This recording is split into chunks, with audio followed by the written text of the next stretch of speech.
Hello, I'm Carrie Dawson, and this is my third lesson and reflection video, and it's over student engagement. I taught my lesson in front of an at-risk pre-K DD classroom. So there are 3, 4, and 5-year-olds with all kinds of different developmental abilities. I first went over the PowerPoint provided by the school district on the 3 new vocabulary words they were covering for this lesson: expand, ripe, and soil. We said the words together. We did my turn, your turn, our turn, my turn, our turn, your turn. We showed pictures with it and said sentences, and the kids had a chance to relate the words to their lives. We even had one of the words where the kids would turn and share to a shoulder partner about what they would do, and we discussed the word ripe and what fruit they would eat when it was ripe. I think next time I would definitely be more careful with my sentence starter and make sure that they're using the actual vocabulary word ripe. In the lesson, I got kind of anxious and excited and said, okay, turn to your shoulder partners and say a fruit you would like to eat. And I wasn't making sure that they were using the word ripe and understanding what it means. And so I think next time I will, as a whole class, have them echo together, I will like to eat a ripe. And we do that a few times. And then I would have them turn and talk to their shoulder partners and have them start their sentence. I like to eat ripe, whatever fruits they like to eat. So make sure that they're using the word. And other parts of the PowerPoint had the kids ask or answer questions using their thumbs up and down, or the questions answers at the first square, the second square, square 1, square 2.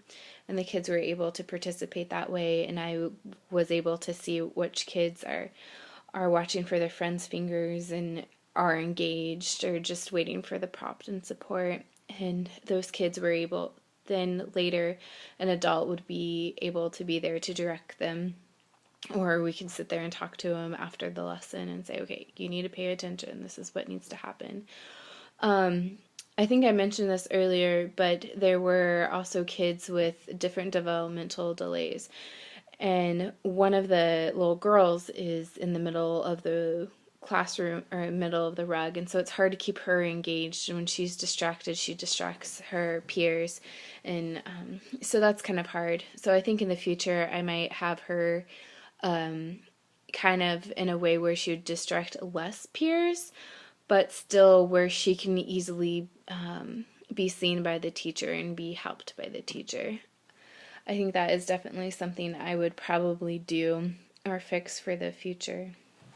At the end of our slideshow, we had a review over the new vocabulary words. And once again, the kids held up their fingers if it was 1, 2, or 3, whatever the answer was, the definition. And so most of them were engaged. But some of them were not very engaged, and it was hard to keep them on track and keep the book going and the story going in their attention span.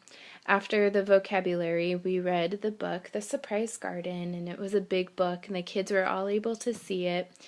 They got very interested in the garden. The video was done on the first day of the lesson, so the way the curriculum went, we read the book the second day, and the kids were more engaged. They had that background knowledge of what the garden was, and they saw the pictures. And so the second day, the lesson went so much better than the first day. But with 3, 4, and 5-year-olds with different backgrounds and ability levels, that's kind of how it goes. And you just have to be flexible and kind of feed off the kids, but also make sure that the kids know what the expectations are. I also think next time in my lesson, before the lesson, I would be more strict about the rules and make sure that they're, kind of get their wiggles out beforehand and be firm and consistent with the rules. But overall, I think the lesson went pretty well. The kids were engaged for the most part. Of course, you had a few squirrely kids, but it kind of goes with the age